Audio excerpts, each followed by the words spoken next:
72 hours before it starts to go. I mean, there's a reason why raw milk is illegal for the most part, right? It's because it only holds for like 3 days. And so the farms are not going to hold on to it. They're not going to sell it to you. You know, you can't give raw milk to a homeless shelter. Homeless shelters do not have pasteurization facilities on hand, right? There's no way legally to distribute because of Ronald Reagan's budget cuts. Yeah, Ronald Reagan killed the raw milk movement in this country. So that's really the main reason, honestly.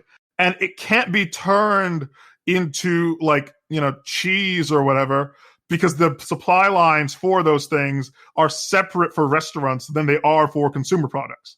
So you have this weird double thing where the milk products that are sold in grocery stores are running shortages because those things are running at max. Those production lines for milk, cheese, you know, butter, all those products are running at max capacity, struggling to keep up with demand.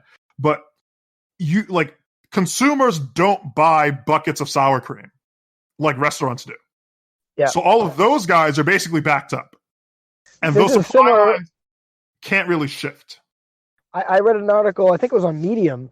This is similar to, I didn't read an article, I read the headline. I'm like, who am I kidding? I guessed the article. Similar to what's happening with toilet paper is that currently all the people who were using toilet paper every day at the office and at restaurants and other commercial facilities are now only using toilet paper at home. So even not accounting for the scare, panic stocking of toilet paper, the demand for consumer toilet paper for households is skyrocketing, while the very different toilet paper that's used in commercial settings is not being sold at all because restaurants aren't using them and office buildings are closed. And those are two different types of toilet paper. One's a thin commercial grade toilet paper that comes in a gigantic roll, and the other is small, you know, multiply, different, you know, softness, etc. of toilet paper. Yes. So the supply chain issues are happening all over the place. But I'm sure this will be solved by everyone staying at home and not working. Right. Yeah, exactly. Because apparently the plan is that if we all stay at home and not work, all of the things that we enjoy will just come into existence on their own, because we didn't even realize that 5 years ago we already reached post-scarcity. We don't need to produce anymore. We've just been producing out of habit. We can just all stay home, and all the goods that fill up our target will just be there next time we go. Mm-hmm. Nobody has to work anymore, and the government will just send us checks to cover the cost of everything. And if you question this, it's because you're an idiot and you don't understand that, yeah, there's a curve. Yes, it's a curve that we need to flatten. There was another thing that I wanted to... It's only vaguely connected to this, but it says, you know, speaking of, I don't know, agrarian exports, something, I don't know. So you may remember last episode we were talking about price gouging laws. Obviously, this is going to come up a lot. Republicans, conservatives have like these really terrible ideas of how price gouging laws works, production works. And I had said, you know, at least Democrats only tend to skim off when something's going well, right? You know, conservatives say, oh, you know, liberalism, you make it, we take it. And so, you know, when everything's going great, that's when the Democrats are ready to, like, you know, leech off of you. But somehow it's only when things are going poorly, that's when Republicans suddenly come out with the bad ideas. I mean, I'm not saying Democrats have good ideas, but Democrats tend not to get suddenly inexplicably worse when a crisis rolls around. You kind of know what's going to happen, right? It flows from the ideology to the extent that they have one. Do you agree with that, Dan? Yeah, I think so. I mean, it's always just, the stimulus package is a great example of that. The stimulus package, or the corona relief package, was all just stuff they were going to do anyway. Right. All they ever have is more of the same. So they go, hey, crisis, now we can just do more of the same. Yeah, so I've been thinking about this, and I realized, you know, when we talked about how it's all about incentives, conservatives really have, it does square with it, a really warped view. Well, you know, maybe it's accurate or something.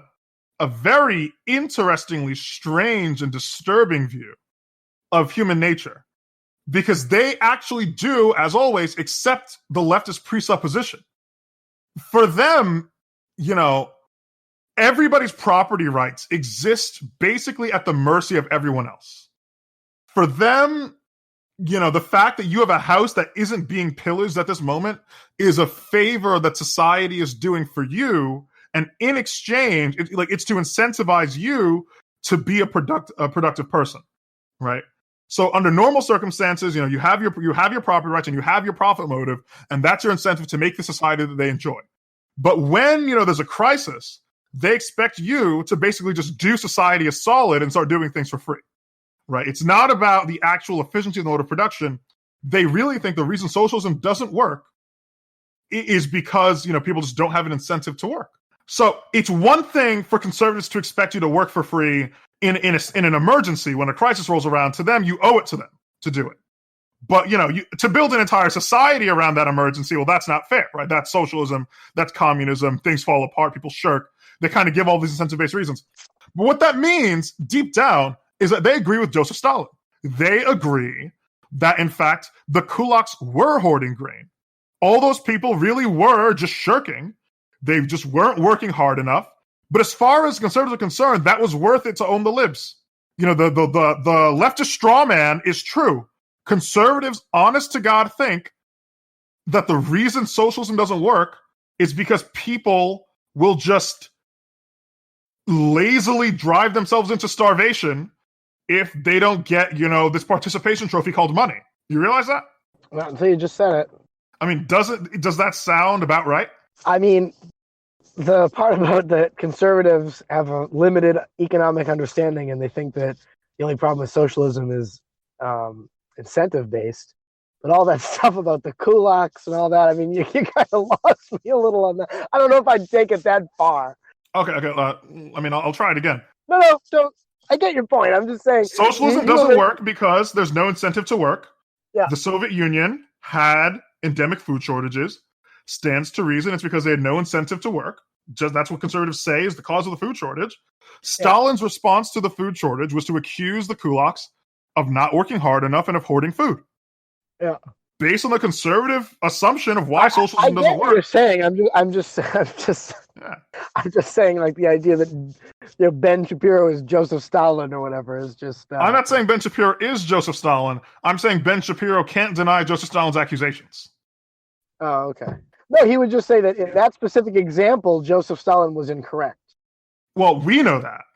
He would say he was empirically wrong. But if he was in the situation at the time, he would have said, presumably, he would have said, why should they? Yeah, why shouldn't the kulaks hoard grain?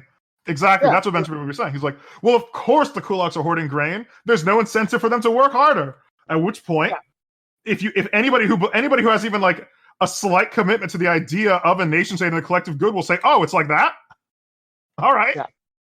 Like you're going to let us all starve to death because we're not going to let you make a profit? Like, well, what else is a state going to do? We're not going to give you money because you held us hostage. We're going to shoot you in the face until you have sufficient incentive to work hard. Getting back to your other point about the destruction of milk and all this, I find that hilarious because the way these people, well, not think, but the way that they emote about these things, when they see, dairy producers, businesses whose job is to sell dairy, throwing away dairy, and they're like, oh, you know how capitalism is, where it just encourages capitalists to destroy their own capital. That's what capitalism is all about. Yeah. I mean, in theory, it's price fixing, right? Yeah, but it doesn't even make sense on its own terms. Why would anybody... But then there should be obvious... Like, if you think that, then you must be the kind of person that believes in collusion and price fixing. So you must think, like, there's an incentive for each company to tell all the other companies, like, yeah, go ahead and dump all your things so we can keep the price up. And then, you just don't do that. And then you're like, oh, I forgot to destroy my milk. Looks like I get to sell all this extra milk. On their end, they forget their own theory of capitalism. Because one minute they'll say, capitalists just care about profit, until you ever point out that, hey, in this situation, what they're doing, like you would want them to care about profit. And then they would assume that in all of their what-if scenarios, they always assume that capitalists will do whatever the most evil thing is, even when it's the least profitable thing. And you'll say, wait, I thought they only cared about profit. Well, they just care about being evil, I guess. Again, it's both sides have no understanding of economics.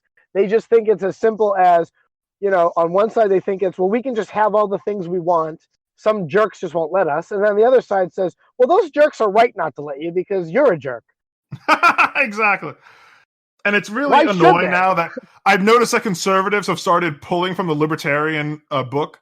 They started using economically illiterate as an insult, which I only now, like, seeing a conservative say it, I realize just what a pretentious insult it is. Right? Well, I don't know. Is it because I'm getting a degree in economics or just because I'm tired of seeing conservatives say it? Either way, when somebody calls somebody else economically illiterate, I'm beginning to think less of them, even though I am at this very moment complaining about people with no understanding of economics. But that, I guess that specific phrase, economically illiterate, like is a telltale giveaway of somebody who maybe read one or two Reason magazine articles. They only read economics in one lesson at best. And it's important to remember that pretty much everybody's economically illiterate. Yes. Except for me. There was also something of a stir over Easter because a lot of states said that the churches had to be closed because they're gathering places. And I was like, oh, how come church isn't essential? And I don't know, people. I mean, it is, last I checked, a Catholic ritual that you all line up. Not only do you all shake hands with each other as you sit next to each other, but you also all line up and start drinking, like, wine and crackers from the same bowl. A bit more of a contagion risk than almost anything else. I mean, religion is inherently a communal activity. There aren't too many religions that involve social isolation or anything approaching it. All right, I'm going to defend the religion on this, and then it'll help springboard me into my other point that I want to talk about the conservative and libertarian knee-jerk reaction to these lockdowns. So first thing is, I don't know if you know this, but we live in a society. Mm-hmm. And it really goes to show a lot about our society that church is deemed non-essential by people who don't have, and our country does not believe in God. God has been dead in America maybe since before we started, but it really is evident at this point that the only people left who believe in God are these snake handling, backwards Baptists. I say that ironically. I'm not attacking anybody. Who are all going to church in their car and honking the horns to saying amen or whatever while the preacher gets over a loudspeaker and tunes into their radio to give the sermon. These are the people who've been being shut down.